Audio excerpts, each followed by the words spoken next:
dan semua mata tertuju kepada siapa? Kepada Maulana In'amul Hasan. Kenapa?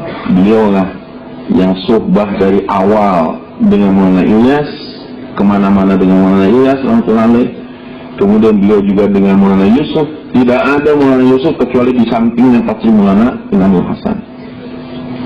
Dan semua keputusan Maulana Yusuf 100% adalah usulan dari Maulana In'amul Hasan. Sehingga Maulana In'amul Hasan yang lebih tepat untuk menjadi amir tabligh waktu itu. Kenapa? Karena di samping jam terbangnya, pengalaman dan sebagainya, tingkat kerohaniannya jauh luar biasa. Ada dalam itu zikru anfas, zikir anfas, yang apa? Setiap nafas itu jauh di atas Maulana Yusuf, Maulana Hasan, jauh di atas. Bagaimana Maulana Zakaria menggembleng Maulana In'amul Hasan menjadi betul-betul waliullah. Buku tentang Maulana In'amul Hasan ini banyak, kurang lebih ada 18 buku. Yang menulisnya juga berbeda-beda, dan itu ada bab-bab karomah yang dimiliki oleh Maulana In'amul Hasan. Maulana Yusuf tidak banyak bukunya, biografi beliau, tapi Maulana In'amul Hasan banyak sekali bukunya yang menyebut bagaimana karomah beliau, bagaimana jin-jin yang Islam di tangan beliau, bagaimana jin-jin yang mendengar di majelis-majelis istimewa yang memberi karguzari kepada beliau dan sebagainya. Dan beliau bisa berjumpa dengan Rasulullah SAW dalam sehari dalam keadaan yakdeh itu lebih daripada 7 kali dalam sehari. Itu banyak kejadian-kejadian. Saya bertemu, saya melihat, saya menyaksikan. Beliau itu matanya tidak pernah terpejam, mata tuh nggak pernah begini. Apa bahasa Jawanya, merem ya? Nggak pernah ini. Selalu namanya hitam putih itu kelihatan. Beliau tidur pun begitu. Tidurnya beliau pun begitu. Dia hanya terlihat kalau ini agak nempel dikit antara alis dengan bulu mata. Tidak pernah tertidur. Dan beliau terkenal suka berbicara sendiri. Ya itu, berbicara dengan jin, dengan apa? Nasihat ini itu dan sebagainya. Ada tertulis di buku beliau. Nah ini menjadi kelebihan tersendiri lah dari Maulana In'amul Hasan dan dari sisi rohaniyat beliau. Maka orang-orang sepakat, semua masyarakat sepakat bahwa Maulana In'amul Hasan yang paling tepat menggantikan Maulana Yusuf rahmatullah alaih. Yang tidak terima sekelompok kecil orang mewah. Mereka ini nggak menerima. Harusnya Maulana Harun, keturunannya. Pokoknya mereka nggak lihat, oh ini pengalaman, ini rohaniat, ini apa, jam terbang dan sebagainya, mereka nggak ngerti gitu. Yang pokoknya kalau habis Maulana Ilyas, Maulana Yusuf, habis Maulana Yusuf, Maulana Harun. Mereka sempat kisruh dikit. Tapi yang luar biasa adalah siapa? Justru Maulana Harunnya. Maulana Harunlah orang yang pertama kali bayan. Begitu Maulana In'amul Hasan terpilih, beliaulah yang bayan supaya orang-orang mewah menyepakati ikut pada musyawarah, taat musyawarah, membaiat kepada Maulana In'amul Hasan. Beliau katakan dengan jujur, saya ini tidak ada seujung kuku pun daripada kealiman ataupun ketinggian derajat Maulana In'amul Hasan. Ini berkali-kali Maulana Harun. 3-4 kali beliau bayang karena orang-orang mewah ini memang rada susah diatur.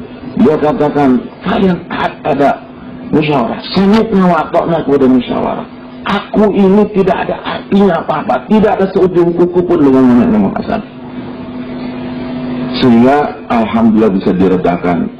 Maulana Harun dengan orang-orang mewahnya, ya, mereka melihat Maulana Harun sendiri tidak ada ambisi, tidak ada keinginan, hasrat ataupun marah, tersinggung karena tidak dipilih.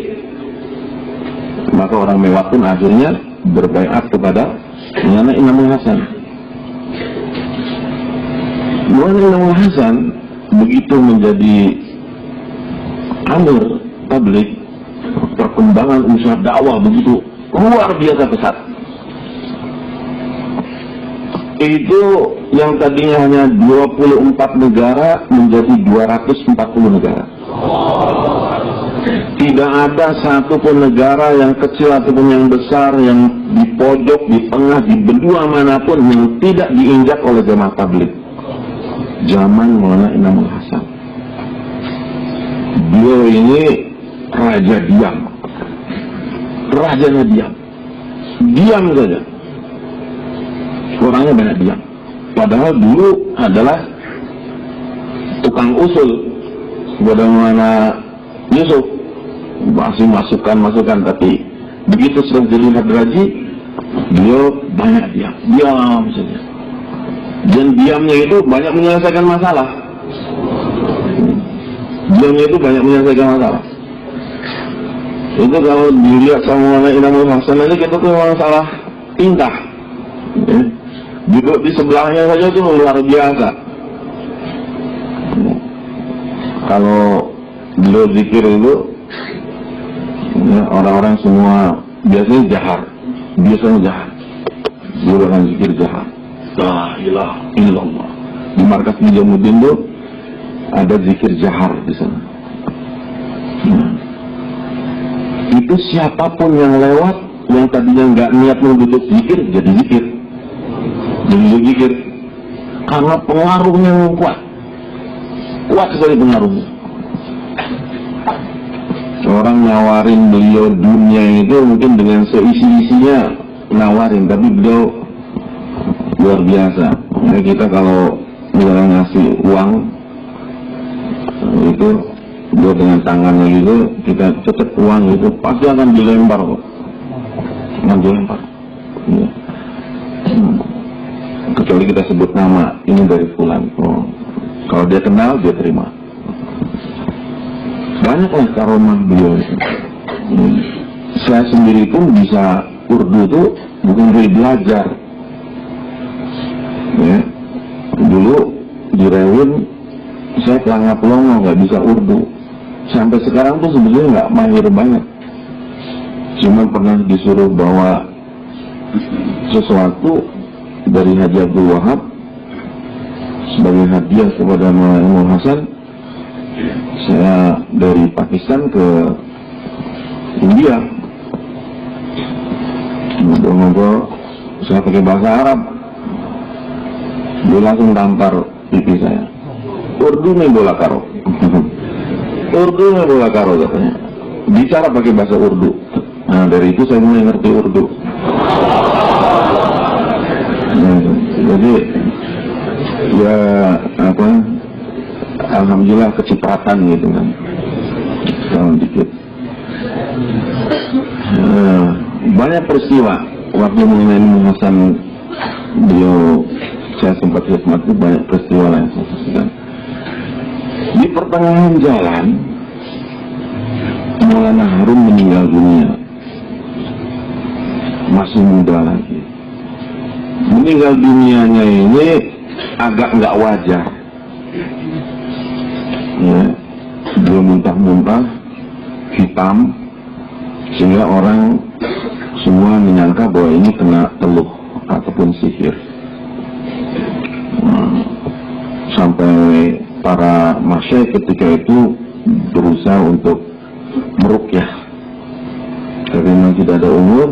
Meninggal dunia Maulana Harun, dan Maulana Sa'ad masih usia 8 tahun ketika itu.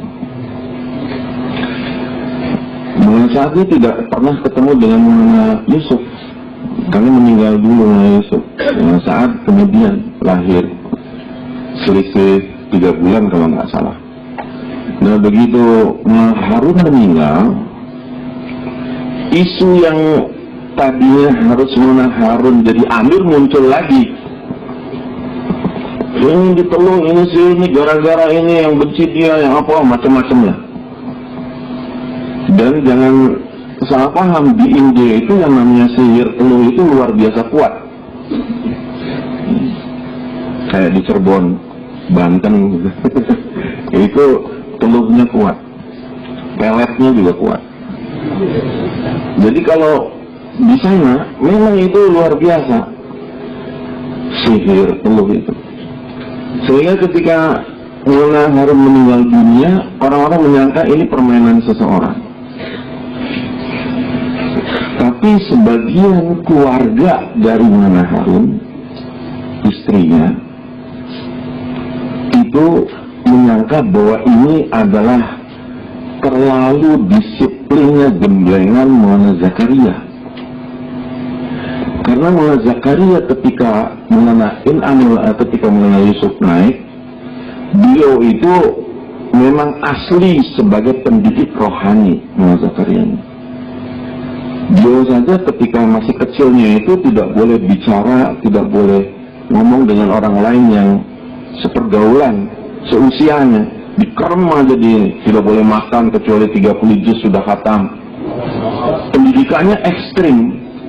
Nah itu Maulana Zakaria ngedidik 3 orang. Maulana Harun, Maulana Inamul Hasan, Maulana Zubair, dan Maulana Tolha. Anaknya Maulana Yusuf Maulana Harun, anaknya Maulana Zakaria Maulana Tolha, dan Maulana Zubair, anaknya Maulana Inamul Hasan. 3 orang ini dididik, memang dipesani supaya mereka ini karena bakal calon nanti pemimpin di masa yang akan datang. Maka 3 ini digembleng rohaniannya betul-betul. Ya kalau kita dengan berbagai macam gemblengan lah, tidak tidur, puasa dan sebagainya, harus dibersihkan 100.000 kali, itu sudah biasa. Dan memang ahlinya adalah Maulana Zakaria. Ketika Maulana Harun meninggal, ada tuduhan sebagian keluarga, ini gara-gara Maulana Zakaria terlalu ekstrim mendidik Maulana Harun. Maulana Zakaria sendiri mengakui, seandainya tahu bahwa umurnya tidak lama, aku tidak akan mendidiknya begitu ekstrim kepada Maulana Harun. Tapi orang lebih meyakini bahwa itu adalah pengaruh sihir dan teluk. Rupanya isu ini dikembangkan oleh orang-orang yang benci kepada usaha dakwah, dikembangkan menjadi kebencian keluarga. Maulana Sa'ad itu dititipi oleh ibunya supaya diasuh oleh Maulana Harun. Ketika meninggal Maulana Yusuf itu diasuh oleh siapa? Oleh Maulana Zakaria, oleh Maulana Inamul Hasan, betul-betul dalam bimbingannya. Tapi begitu Maulana Harun meninggal, ini kebencian kepada Maulana Zakaria dan kepada Maulana Inamul Hasan ini terus dihembuskan, betul-betul dihembuskan, sehingga Maulana Sa'ad yang usianya 8 tahun itu tumbuh besar jadi remaja dengan rasa benci kepada Maulana Zakaria, benci kepada Maulana Inamul Hasan. Maulana Zakaria meninggal, Maulana Inamul Hasan meninggal, semua keturunannya dibenci. Ini yang jadi masalah sebetulnya. Dan orang-orang yang itukan kebencian itu, yang memasukkan rasa benci itu masih ada. Inilah yang menjadi sumber istilah sebetulnya, kebencian. Kenapa? Selalu dikatakan kepada Maulana Sa'ad itu, dibisikkan dari kecil, seharusnya yang jadi amir itu kamu, seharusnya yang jadi amir itu bapak kamu, terus kamu, terus begitu saja. Zakaria itu dia tidak adil, tidak bijaksana, dia merebut, dia mengambil hak keamiran bapak kamu. Nah begitulah. Dan Maulana Inamul Hasan itu begini-begini. Akhirnya tanpa disadari itu tumbuh. Kenapa saya katakan demikian? Karena terbukti dari banyak sekali perilaku, ungkapan, surat-surat dari Maulana Sa'ad kepada keturunan Maulana Zakaria dan juga kepada keturunan Maulana Hasan. Bencinya itu luar biasa benci. Maka dikatakan Maulana Syahid, bukan seperti permusuhan antara Muawiyah dan Ali radhiyallahu anhu. Muawiyah dan Ali radhiyallahu anhu walaupun sesama muslim, sesama sahabat, tapi ada etika mereka dalam istilah mereka. Ini tidak, betul-betul tidak. Dan itu saya lihat sendiri bagaimana kalau dikatakan zalim, bagaimana zalimnya itu kepada keluarga tersebut. Maulana Syahid, Maulana Aqil, Maulana Rashid, Maulana Sajjad, keturunan-keturunan Maulana Zakaria, kemudian keturunan Maulana Imamul Hasan, Maulana Zubair. Maulana Zubair itu tahun 96 waktu istimewa di Ancol. Saya tidur malam itu 3 hari ya di Ancol. Tidur malam pertama saya di kamar Maulana Zubair. Malam kedua saya di kamar Maulana Umar Palampuri. Ketika saya tidur di sisi Maulana Zubair, dia panggil saya, "Kamu punya mobil tidak?" Sebelum saya tidak punya. "Bisa usahakan mobil?" Saya bisa. Saya cari-cari. Dapat mobil punya Usman. Usman orang Bandung, orang lama Bandung. Tapi sekarang sudah tidak di publik lagi. Usman punya mobil Carry, zaman dulu tuh Carry, tapi masih bagus Carry-nya. Terus Carry itu rupanya Maulana Zubair, dia malam-malam dia minta kepada saya, "Kamu bawa saya kemana saja. Di sini ada pantai juga, ada pantai saya, ada pantai Ancol. Dia bawa saya ke sana." Diam-diam Maulana Syahid, Maulana Zubair dan Maulana Ahmad Miri terus naik mobil itu. Ketika keluar dari Ancol Istimewa jam 1:30 malam, tidak ada yang tahu. Sukidar Hirosa itu tidak tahu. Kita keluar. Beliau di pantai itu menangis. Beliau menangis. Saya pun heran kenapa menangis. Tapi saya lihat pertengkaran tadi pagi itu memang luar biasa. Pertengkarannya itu luar biasa. Menangis, doa ini semua. Udah nggak tahan kayaknya. Terus sayangnya pulangnya itu ketahuan sama Hirosa. Karena Zubair sudah katakan, "Kamu jangan bilang siapa-siapa saya pergi. Walaupun Syuro nanya kamu, jangan bilang siapa-siapa." Ya saya nggak bilang siapa-siapa, sama Nawato anak. Begitu masuk lagi ke Istimewa, ketahuan sama Syuro. Saya dipanggil. Dikiranya saya ngajak-ngajak Mas Syekh pergi jalan-jalan apa semua. Siapa saya ngajak Mas Syekh? Ya, saya ini siapa kok ngajak-ngajak? Saya bilang kebalik. Tapi karena ini nggak boleh diceritakan dan sebagainya waktu itu sama Zubair, ya sudah saya terima saja. Saya itu mulai hubungan saya dengan Syuro waktu itu kurang baik. Ya, dikiranya saya banyak mempengaruhi Mas Syekh. Tidak, Mas Syekh sendiri nangis cerita. Malam kedua saya di Maulana Umar tidur di Umar Palampuri. Beliau di situ ada Mufti Zainal Abidin dan sebagainya membicarakan masalah mana saat itu tahun 96.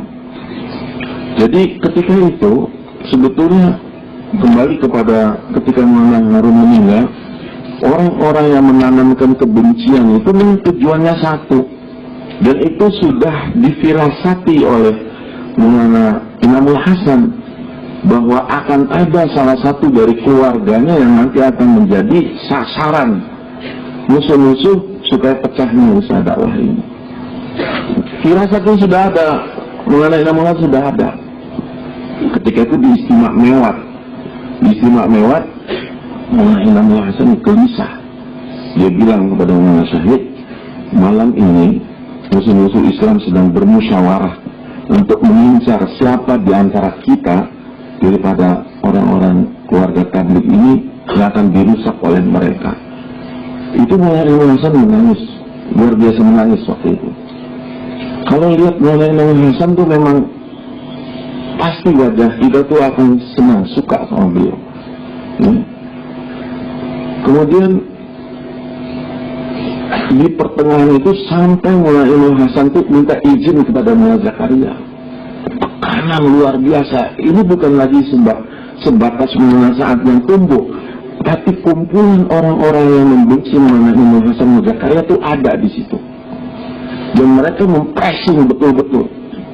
Sehingga Maulana Imamul Hasan betul-betul tidak nyaman. Dia minta izin kepada Maulana Zakaria, "Izinkan saya untuk mukim di Madinah. Saya tinggalkan keamiran ini, saya akan tinggal di Madinah." Atau Maulana Zakaria, "Tidak bisa. Engkau yang paling pantas, yang pas untuk menangani masalah ini." Akhirnya Sami'na wa Ata'na, beliau pun menetap di Minyamuddin sampai tahun 83.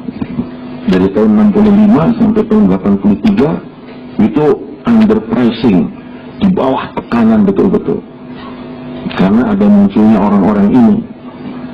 Nah, 82 Maulana Zakaria meninggal di Madinah.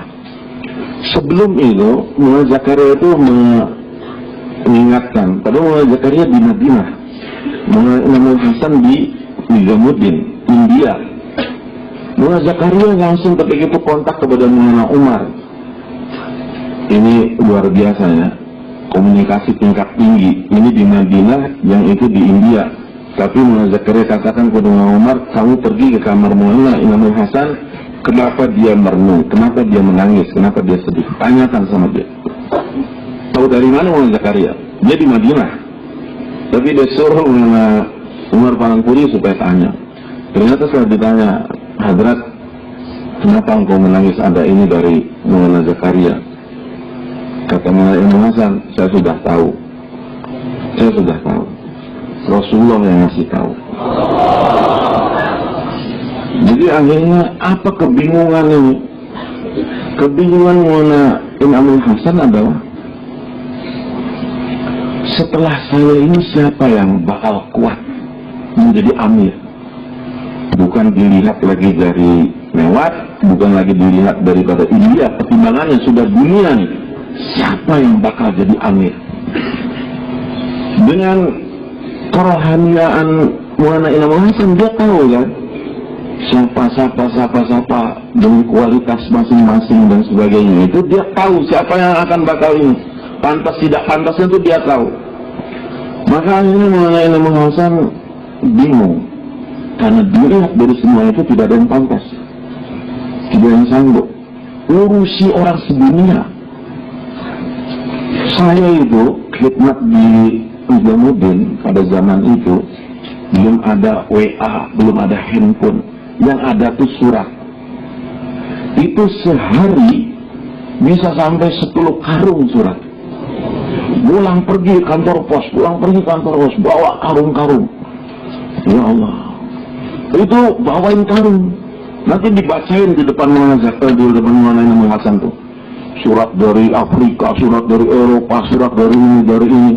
Bayangkan, ngurus seluruh dunia.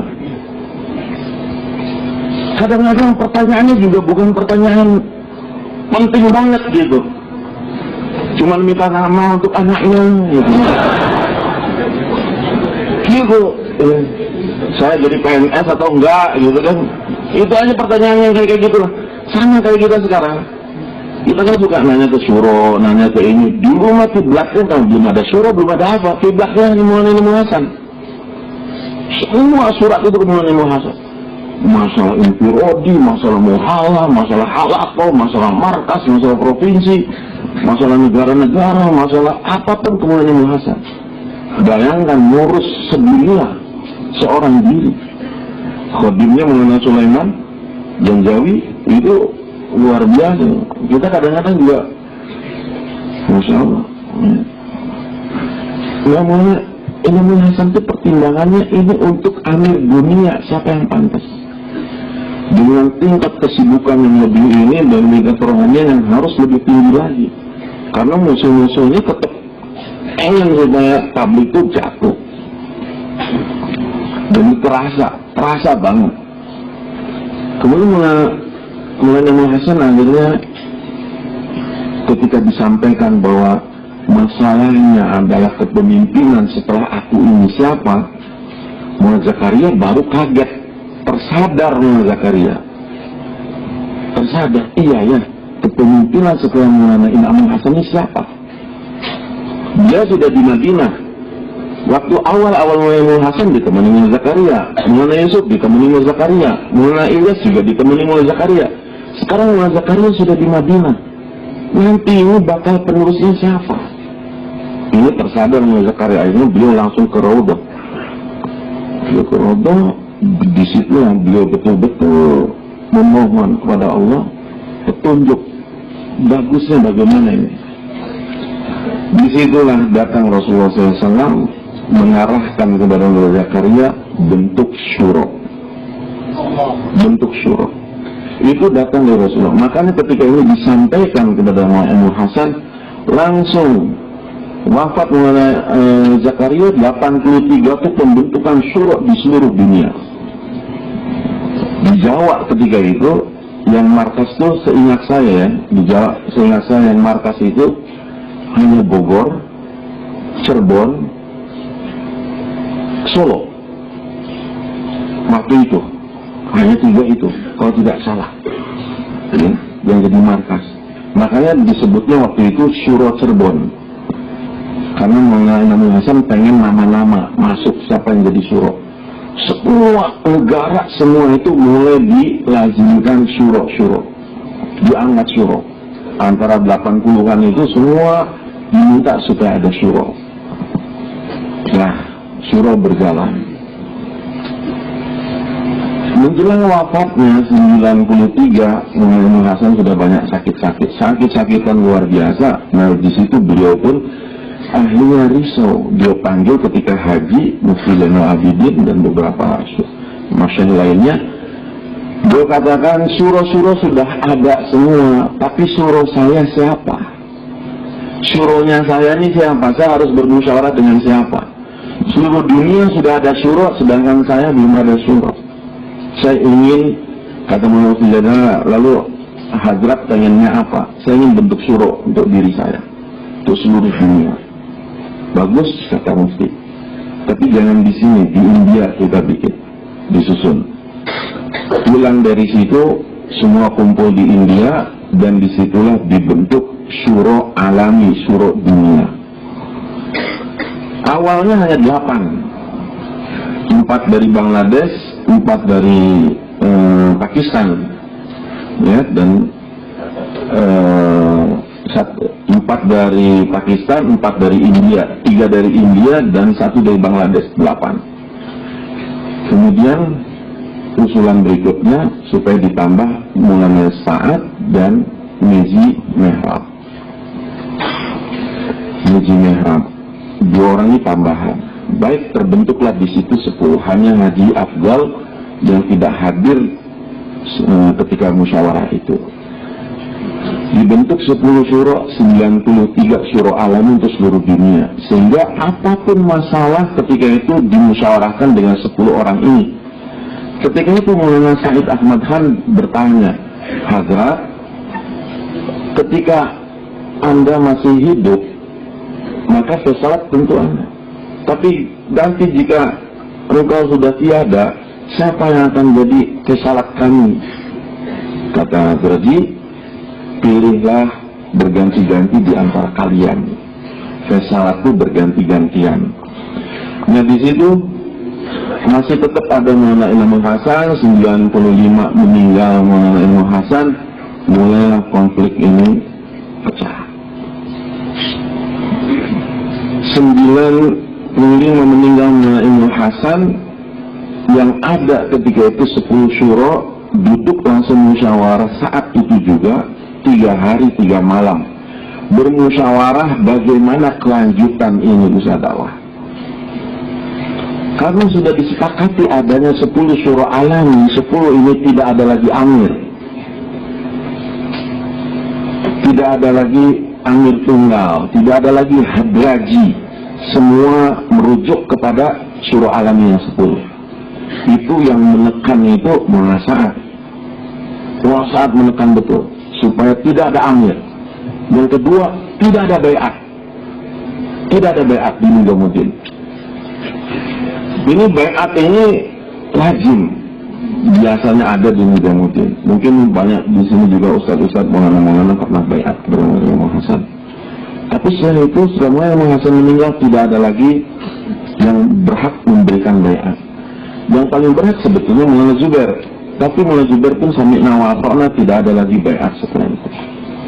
Maulana Sa'ad bersikeras supaya tidak ada bayat dan tidak ada amir. Diputus, tidak ada bayat, tidak ada amir. Dalam